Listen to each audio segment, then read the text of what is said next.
The royal palace of Veldaria glowed with a soft blue light.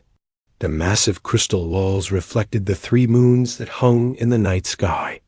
Inside the palace, King Zorax paced the length of his private chambers. His long, slender fingers were clasped behind his back, and his silvery skin shimmered with stress marks. "Your Majesty, please reconsider," said Minister Trell. The old advisor's voice quivered as he spoke. "Sending Princess Lyra to Earth is too dangerous. Humans are unpredictable, violent, primitive." King Zorax stopped his pacing and turned to face his advisor. His 7-foot frame towered over the older Veldarian. "And yet they survive, Trell. They thrive. Look at us." He gestured to his own thin body. "Each generation weaker than the last. My daughter can barely walk across her chambers without help." As if summoned by her father's words, Princess Lyra appeared at the doorway. 2 attendants supported her by the arms. Her skin was almost transparent, showing the delicate network of veins beneath. Her large violet eyes seemed too heavy for her to keep open. "Father," she said, her voice barely above a whisper. I heard raised voices. King Zorax moved to his daughter and gently took her hand. Even this small gesture required care. Veldarian bones had become fragile over the centuries as their species evolved toward intellectual pursuits and away from physical labor. "We were discussing your journey, my dear," he said. Lyra's eyes widened slightly. "Then it is decided? I am to go to Earth?" Minister Trell stepped forward. "Princess, please tell your father this is madness. The human atmosphere alone could harm you. Their gravity will crush your bones." "The medical team has prepared me," Lyra said. Her voice was soft but determined. "I have undergone 3 months of treatments to help me adapt." King Zorax nodded. "The decision is made. The human, Jack Miller, has agreed to host Lyra and oversee her therapy. His reputation as a rehabilitation specialist is known even beyond Earth. He has helped beings from 6 different worlds recover from injuries thought to be permanent." Trell was not finished with his objections. "But your Majesty, why not bring this human here? Why send the princess to that backward planet?" "Because we need more than just physical therapy," King Zorax said. He guided his daughter to a seat, helping her settle into it.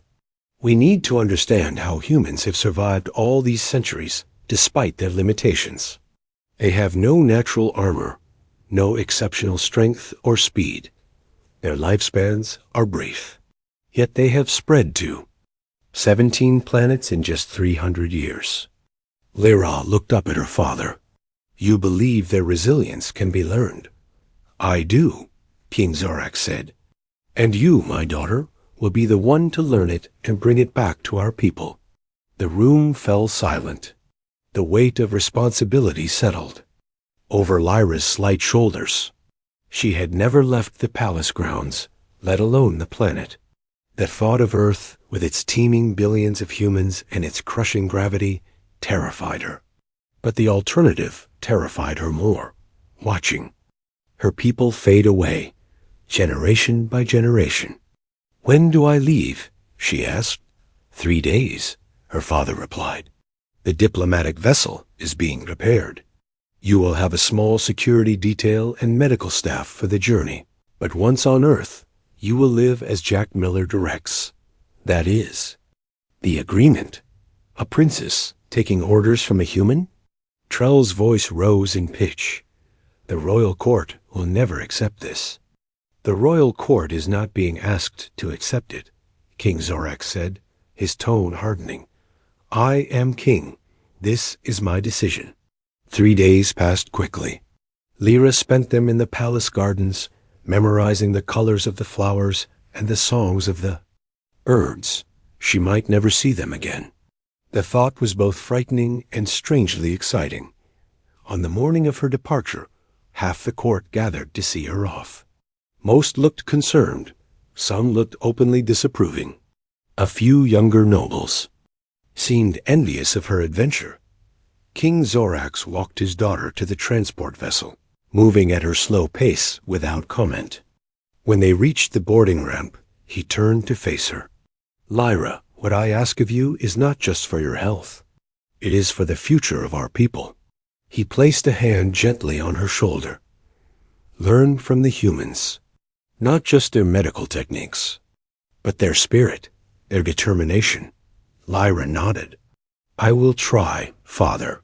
The human, Jack Miller, will meet you at their spaceport in a place called Colorado. He has worked with non-humans before, but never a Veldarian. You must be patient with him, as he will be with you." "I understand," Lyra said, though she wasn't sure she did. The concept of patience toward a lesser species was strange to her.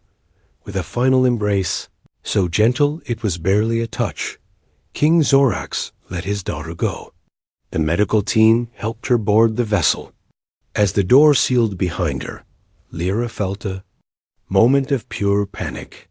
She had never been apart from her attendants, from the carefully controlled environment of the palace.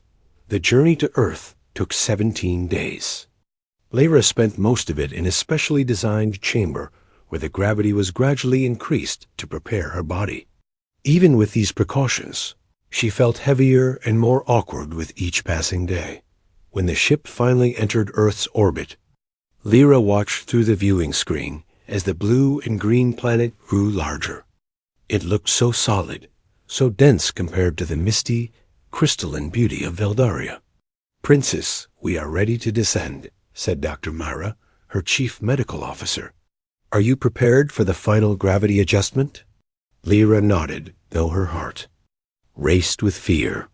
The doctor activated the chamber's controls, and Lyra felt her body sink deeper into the cushioned seat. Her breathing became labored. Each limb felt as if it were weighted with stone. "Remember your exercises," Dr. Myra encouraged her. "Slow, deep breaths. Focus on your core strength." Lyra tried, but panic was taking hold. How would she survive? In this crushing gravity? How would she walk? How would she live among these strange, sturdy creatures called humans? As the ship began its descent toward the landing site, Lyra closed her eyes. She thought of her father's words, of her people's need. She thought of the future that rested on her slender shoulders. "I will not fail," she whispered to herself. "I will learn. I will grow strong. I will return a different princess than the one who left." The ship touched down with a gentle bump. Outside, through the viewing port, Lyra could see a small group of humans waiting. At the front stood a tall man with broad shoulders and a serious expression. He wore simple clothes and stood straight and confident. Jack Miller had come to meet his new charge, and Lyra's transformation was about to begin. Jack Miller watched as the alien princess was carried down the ramp of the spaceship.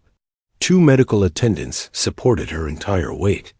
Her skin was almost see-through, and her limbs looked like they might snap from just the gentle breeze that blew across the private landing area. "Welcome to Earth, Princess Lyra," Jack said, giving a small bow. He had been briefed on Valdarian customs and knew that direct eye contact was considered rude during first meetings. Lyra tried to nod in response, but even this small movement seemed to tire her. "Thank you for accepting me into your care," she said between labored breaths. Earth's gravity was pulling at her in ways she had never experienced. Despite the preparation, Jack turned to the Veldarian medical team. "Let's get her to the facility right away. I have a room prepared with adjusted gravity." The drive to Jack's rehabilitation center took 30 minutes. Lyra sat in a special chair, her eyes wide as she looked out the window at the Rocky Mountains. Rising in the distance, trees, buildings, and humans passed by in a blur of colors and shapes she had never seen before. "Everything is so solid here," she whispered. Jack glanced at her in the rearview mirror. "Galdaria is different? Our buildings are grown, not built," Lyra explained. They shift and change with the seasons. Nothing stays the same for long. When they arrived at the center, Jack led the way to a private wing he had prepared specifically. For Lyra, the room had a bed, simple furniture, and large windows overlooking a garden. Most importantly, it had gravity control panels that could be adjusted as Lyra's body adapted. "This will be your home," Jack said as the medical team helped Lyra into the room. "We'll start at 60% Earth gravity and work our way up slowly." Dr. Mira, the Veldarian physician, handed Jack a data pad. "These are the princess's medical records and the treatment protocols approved by our royal physicians. The king expects regular updates on her progress." Jack nodded as he reviewed the information. "I see. Well, some of these methods will work. Others won't. We'll have to adapt as we go." Dr. Myra looked alarmed. "These protocols were developed by our finest medical minds, and they're good starting points," Jack said diplomatically. "But human rehabilitation isn't just about medical procedures. It's about challenging the body to adapt, to grow stronger through resistance." Lyra, who had been settled onto the bed, looked up with interest. "What do you mean by resistance?" Jack smiled at her. "You'll see. We start tomorrow." The Veldarian medical team departed the next morning, leaving Lyra alone with Jack and his staff. The princess had never been without Veldarian attendants, and the absence made her anxious. Jack entered her room carrying a tray with a bowl of something steaming. "Breakfast," he announced. Lyra looked at the tray, then at Jack, waiting for him to feed her. On Veldaria, royalty was never expected to perform such basic tasks. Jack set the tray on a table beside her bed. "Go ahead," he said. Double quotes. Double quotes. Lyra hesitated. "I am waiting for you to assist me." Jack raised an eyebrow. "Princess on Earth, we feed ourselves unless physically unable. You have working arms and hands. They may be weak, but they function." Lyra felt a flash of indignation. "I am royalty." "Not here," Jack said calmly. "Here, you're my patient. And my patients learn to do things for themselves. That's how they get stronger." He picked up a spoon, placed it in her hand, and helped her guide it to the bowl. Lyra's arm trembled with the effort of lifting even the small utensil with food. "This is impossible," she said, her voice cracking with frustration. "Try again," Jack urged. "Each attempt makes you stronger, even when you fail." By the end of the meal, Lyra had managed to feed herself half the bowl. She was exhausted, but felt an unfamiliar sense of accomplishment. Over the next few weeks, Jack introduced Lyra to other patients at the center. There was Steve, a construction worker recovering from a spinal injury. Maria, an Air Force pilot rebuilding strength after a crash. And Kyle, a young boy born with muscle weakness who was learning to walk. At first, Lyra was shocked by their directness. They asked questions about her appearance, her planet, her royal status. They didn't treat her with the deference she was accustomed to, but they also included her in their conversations and encouraged her small victories. One morning, Jack arrived with a lightweight frame made of metal. "Today, we try standing," he announced. Lyra looked at the device with apprehension. "I cannot stand in this gravity. My bones will break." "We've been strengthening them with the calcium treatments and the special diet," Jack reminded her. "And I've adjusted the gravity in this room to 80%. It's time to try." With Jack's help, Lyra moved to the edge of the bed. Her legs dangled above the floor, thin and pale. Jack positioned the frame in front of her and helped her grasp the handles. "On 3, he said. 1, 2, 3. Lyra pushed herself up, her arms shaking with effort. For a brief moment, her feet touched the floor and her legs took a fraction of her weight. Then her knees buckled. Jack caught her before she fell. "Good. That was good for a first try." "I barely stood for a second," Lyra said, disappointment heavy in her voice. A second is longer than 0 seconds, Jack pointed out. Tomorrow it will be 2 seconds, then 5, then a minute. That evening, as Lyra rested in her bed, she heard laughter from the common room down the hall. Curious, she used the hovering chair Jack had provided to move toward the sound dot in the common room. Several patients were gathered around a table playing a card game. Kyle, the young boy, spotted her first. "Princess, come play with us," he called out. Lyra hesitated. "I do not know how." Maria scooted over to make room. "We'll teach you. It's easy." For the first time since arriving on Earth, Lyra found herself part of a group activity that had nothing to do with her treatment or her status. The game was simple, but it required her to hold cards and place them on the table, movements that would have been impossible for her a month ago when she won. Around by pure luck, everyone cheered. Lyra felt a warm feeling spread through her chest. No one on Valdaria would have cheered for her for something so trivial. They would have let her win because she was the princess, then praised her out of obligation. Later that night, as Jack helped her back to her room, Lyra said, "The people here are strange. They treat pain and difficulty as ... normal." Jack nodded. "Because they are normal. Life isn't meant to be easy, princess. Struggle is how we grow." "On Valdaria, we are protected from struggle," Lyra said thoughtfully. "And how has that worked out for your species?" Jack asked gently. Lyra had no answer, but as she drifted off to sleep, she thought about the king's words before she left home. "Learn from the humans," he had said. Not just their medical techniques, but their spirit. She was beginning to understand what he meant. 3 months passed. Lyra stood by the large window in her room, watching snow fall gently onto the pine trees outside. She no longer needed the hover chair to move around her room, though she still used a walking frame when going longer distances. A knock at the door interrupted her thoughts. "Come in," she called. Jack entered, followed by a tall Veldarian male in formal attire. Lyra recognized him immediately as Lord Vex, one of her father's advisors.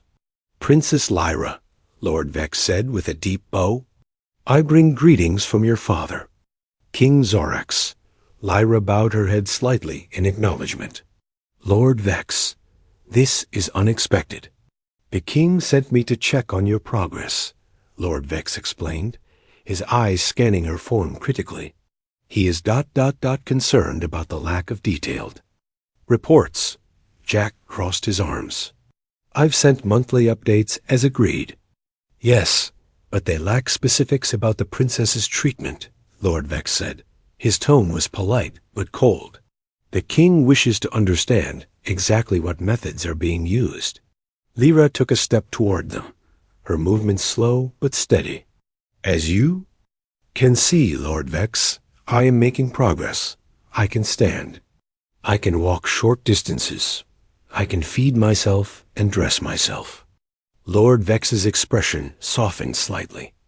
"Indeed, princess. These are encouraging signs. However, ... He turned to Jack. "The king has sent a medical team to assist with the princess's care. They will arrive tomorrow." Jack frowned. "That wasn't part of our agreement." "The agreement has been amended," Lord Vex said firmly. "The princess's health is too important to be left solely in human hands, no matter how ... competent." After Lord Vex left, Jack paced the room, clearly troubled. Lyra watched him, sensing his frustration. "You are upset," she observed. "This will set back your progress," Jack said. "Veldarian doctors will want to put you in a protective bubble." Again, they don't understand that struggle is necessary for growth. Lyra moved to a chair and carefully lowered herself into it. This simple act would have been impossible for her 3 months ago. "Perhaps I can convince them to observe your methods before making changes," she suggested. Jack stopped pacing and looked at her with surprise. "You would do that?" "I want to get better," Lyra said simply. "Your methods hurt?" They are difficult, but they work. The Veldarian medical team arrived the next day, 5 doctors and 7 assistants, all wearing the formal blue robes of the Royal Medical Academy. Their leader, Dr. Zenith, was an older Veldarian with pale blue skin and a stern expression. "Princess Lyra," he said, bowing deeply, "we have come to ensure your treatment meets royal standards." Jack showed the team around the rehabilitation center. He explained the gravity adjustments, the calcium treatments, and the exercise routines. Dr. Zenith listened politely, but with obvious skepticism. "And this is what you call physical therapy?" Dr. Zenith asked as they observed Maria helping Kyle with leg-strengthening exercises in the gym. Both were sweating and breathing hard. "Yes," Jack said. "Controlled stress on the muscles and bones forces them to adapt and grow stronger. Veldarians do not sweat," Dr. Zenith pointed out. "Our bodies are not designed for such ... exertion." "With respect, doctor," Jack replied. "That attitude is why your people have grown weaker with each generation." Dr. Zenith's face darkened.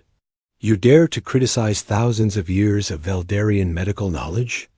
"If it's not working, yes," Jack said boldly. Later that day, the medical team examined Lyra thoroughly. They measured her bone density, muscle mass, and various other health markers. Despite their clear bias against human methods, they could not deny the improvements in Lyra's condition. "Your bone density has increased by 7%, Dr. Zenith admitted, reviewing the results, "and your muscle mass by 12%. However, these gains are coming at a cost. Your body shows signs of stress." "Controlled stress," Jack corrected. "Like a tree growing stronger against the wind." Dr. Zenith ignored him. "Princess, we recommend a more traditional approach. Gentle therapies, more rest, and a return to Veldarian treatments." Lyra looked from Dr. Zenith to Jack and back again. For the first time in her life, she had to make a medical decision for herself, without her father's guidance. "What would happen if we followed your recommendations, Dr. Zenith?" she asked. "Your comfort would improve immediately," the doctor assured her. "The pain you've been experiencing would decrease, and you would be at much lower risk of injury." "And my strength? Would it continue to improve at the same rate?" Dr. Zenith hesitated. "Perhaps not as rapidly, but more safely." Jack cut in. "Safety isn't always the goal, Princess. Sometimes you have to risk something to gain something greater." Lyra thought about the past 3 months, the pain of her first steps, the frustration of dropping things as she learned to feed herself, the embarrassment of falling in front of the other patients, but also the joy of standing on her own, the pride in dressing herself, the friendship she had formed with Maria and Kyle. "I wish to continue with Jack's methods," she announced. Dr. Zenith looked shocked. "Princess, I must advise against this. Your father—" "My father sent me here to learn human ways," Lyra interrupted, surprising herself with her firmness. "I cannot do that if I return to Veldarian methods." For a moment, the room was silent. Then Dr. Zenith bowed stiffly. "As you wish, Princess. However, we will remain to monitor your condition and intervene if we feel your health is at risk." Over. The next few weeks, the Veldarian medical team watched Jack's methods with growing interest. At first, they winced when Lyra struggled with exercises. They rushed to help when she stumbled. But gradually, they began to see the pattern: struggle, recovery, improvement. Dr. Zenith remained skeptical, but some of the younger doctors started asking Jack questions about human physiology and adaptive responses to stress. One morning, as Lyra completed a full lap around the rehabilitation center's garden without her walking frame, Dr. Zenith approached Jack. "Your methods are unorthodox," the Veldarian doctor admitted, "but I cannot deny the results. The princess moves with more confidence each day." Jack nodded. "Physical strength is only part of it. She's also gaining independence, learning to make decisions, to push through difficulty. Dr. Zenith looked troubled. These are not traditional values for a Veldarian princess. Maybe they should be, Jack suggested, for all Veldarians. That evening, as Lyra prepared for bed, a message arrived from her father. The holographic image of King Zorax appeared, looking tired but hopeful. "My daughter," he said, "Dr. Zenith, reports that you are making progress, though not in the way we expected. He seems disturbed by the human methods, yet unable to argue with the results." Lyra smiled. "Father, I wish you could see me now. I can walk across a room without help. I can lift things. Yesterday, I even tried to run a few steps." King Zorax's eyes widened. "Run? No Veldarian has run in generations. Humans run every day," Lyra told him. "They do it for exercise, for pleasure. Maria says running makes her feel free." The king was silent for a moment, processing this information. "And do you feel free, Lyra?" Lyra thought about the question. "I feel stronger, father. And with strength comes a kind of freedom I never knew existed." The hologram flickered as King Zorax leaned closer. "Continue your progress, my daughter. Learn all you can. Our people need what you are discovering." After the message ended, Lyra stood by her window again, looking at the stars. Somewhere out there was Veldaria, with its crystal cities and fragile people. Her people. She pressed her hand against the cool glass. For the first time, she felt the muscles in her arm, solid and real. She was changing, becoming something new. And it was only the beginning.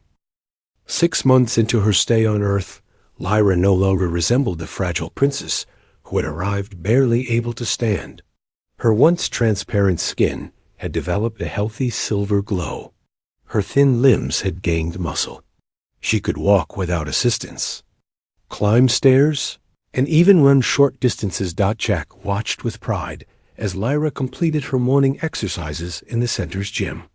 She moved through a series of stretches and lightweight training with growing confidence. "Your form is improving," he noted as she finished a set of arm lifts with small weights. Lyra smiled, something she did more often now.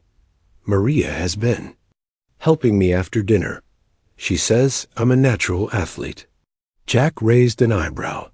High praise from a former Air Force pilot. Their conversation was interrupted when Steve burst into the gym, his face tight with worry. "Jack, there's an emergency broadcast about Veldaria on all channels." They rushed to the common room where other patients had gathered around the large screen. A news reporter stood in front of an image showing a distant planet with swirling clouds and crystal spires. "Reports confirm that a rebel faction has attacked the royal palace on Veldaria," the reporter said. "Sources claim King Zorax has been injured, and the palace is under siege. The rebels call themselves the Purists and oppose all foreign influence, particularly the king's recent diplomatic efforts with Earth." Lyra froze, her eyes fixed on the screen. Images showed smoke rising from parts of the crystal city she called home. "The Purists," she whispered. "They were a small group when I left. They believed contact with other species was polluting our culture." Dr. Zenith hurried into the room, followed by the other Veldarian doctors. Their normally composed faces showed clear distress. "Princess," Dr. Zenith said urgently, "we've received a direct communication from the palace. The situation is worse than the Earth media reports. Your father is severely injured. The rebels control the main defense systems. The royal guards are holding the inner palace, but they cannot last long without help." Lyra's hands clenched into fists. "I must return home." Jack stepped forward. "Lyra, you're not ready. You've made amazing progress, but Veldaria's lower gravity is the only reason you can move as well as you do. Now, in normal Earth gravity, you'd still need assistance." "I don't care," Lyra said, her voice stronger than Jack had ever heard it. "My father needs me. My people need me." Jack saw the determination in her eyes and knew arguing would be pointless. Instead, he asked, "When can a ship be ready?" Dr. Zenith looked surprised at Jack's support. "We can prepare the diplomatic vessel within a day." "But Princess, Mr. Miller is right about the risks. Your body has adapted to Earth's gravity, but not completely." "Then we'll continue my training during the journey," Lyra decided. "How long would it take to reach Veldaria?" 3 weeks at maximum speed," Dr. Zenith replied. Lyra turned to Jack. "Will you come with me? I still have much to learn, and 3 weeks could make a difference."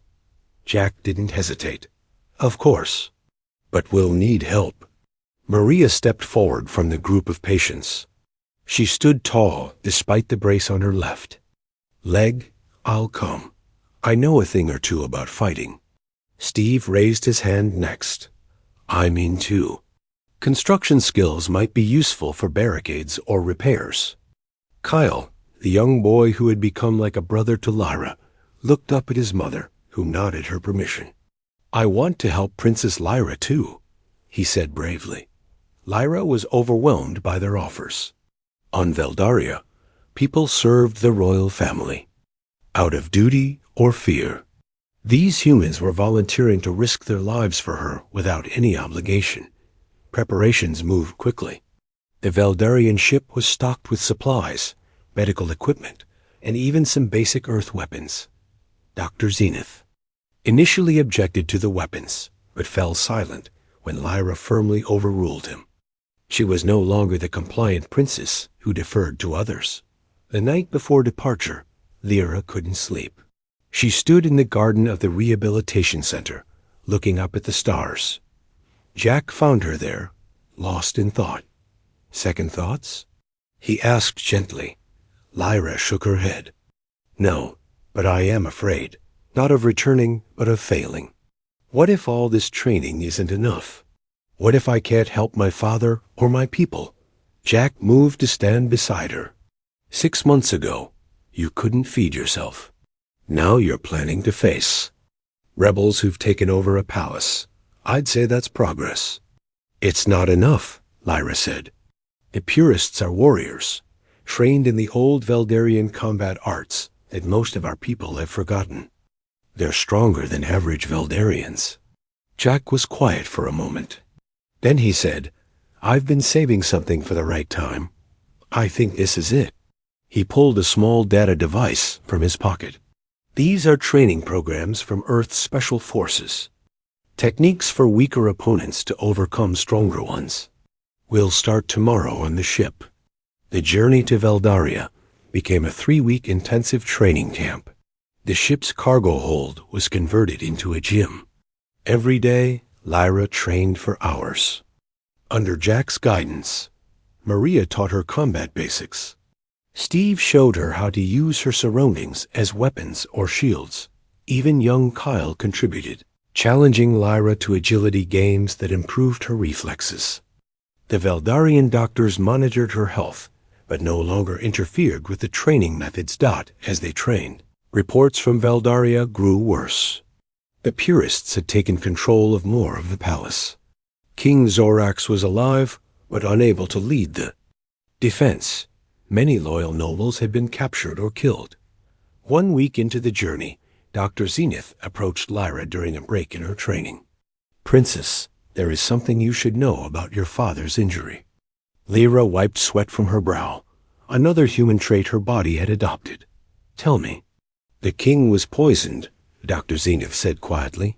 "A toxin that specifically targets our royal bloodline. It is slowly shutting down his body systems. Our physicians are keeping him alive, but they cannot cure him without the antidote." "And let me guess," Jack said from across the room. "The purists have the antidote." Dr. Zenith nodded gravely. "It is likely being kept by their leader, Lord Krev, who was once the royal chemist before joining the rebellion." Lyra absorbed this news, her face hardening with resolve. "Then we have another mission besides retaking the palace. We must capture Lord Krev and get that antidote." Maria joined them, her military training evident in her thinking. We'll need a plan. We can't just storm the palace with our small group. We have 2 weeks to make one, Lara said, and I intend to use every minute. As the ship raced through space toward Veldaria, Lyra pushed herself harder than ever before. She practiced fighting in simulated Veldarian gravity. She memorized the palace layout, identifying secret passages and weak points. She learned to use small weapons that could be easily concealed. With each passing day, the fragile princess faded further away. In her place emerged something Veldaria had not seen in generations, a warrior royal, ready to fight for her people. And her father died 2 days before their arrival. Jack found Lyra practicing alone in the cargo hold. Her movements were fluid, powerful, and precise. "You're ready," he said simply. Lyra stopped and turned to him. "Not yet, but I will be when we land." The determination in her eyes left no room for doubt. The transformation was nearly complete. The Veldarian diplomatic vessel approached the crystal planet under the cover of darkness. Instead of heading to the main spaceport, which was now controlled by the purists, Dr. Zenith guided the ship to a small landing area in the mountains. Outside the capital city, the royal family has used this secret location for generations, he explained as the ship touched down softly on the crystalline surface. "We should be safe here while we prepare our final approach." Lyra stood at the viewing window, taking in the familiar yet strange sight of her home world. The 3 moons cast a pale blue light over the landscape, making the crystal formations shimmer. Under different circumstances, she would have found it beautiful. "The gravity feels so light," Maria commented as they prepared to exit the ship. "It's like being in water," Jack nodded. "Remember what we practiced. Control your movements. Don't jump, or you might go higher than expected." The group emerged from the ship into the Veldarian night. Lyra took her first steps back on her native soil with confidence that would have been impossible 9 months ago. The lower gravity made her feel even stronger than she had on Earth. A small group of royal guards waited for them, their silver armor reflecting the moonlight. They bowed deeply when they saw Lyra. "Princess," their leader said with obvious relief, "we feared you would not receive our message. The situation has worsened since we sent it." "Tell me," Lyra commanded. "The purists now control 3/4 of the palace. The king is being kept alive by our best physicians, but he weakens each day. Lord Krev has declared himself regent until the king either recovers or dies." A guard lowered his voice. "Few believe he will allow the king to recover." "How many loyal guards remain?" Lyra asked. 30 within the palace. Perhaps 100 more in hiding throughout the city. Many nobles who opposed the purists have been imprisoned or executed. Lyra absorbed this information, her face betraying no emotion. Jack recognized this as another change in her, the ability to receive bad news without showing weakness. "We need to move quickly," Lyra decided. "Tonight I will enter the palace through the forgotten passages my father showed me as a child. Jack and Maria will come with me. Steve, you and the doctors will prepare a treatment area for my father. Once we secure him." The guard looked uncertain.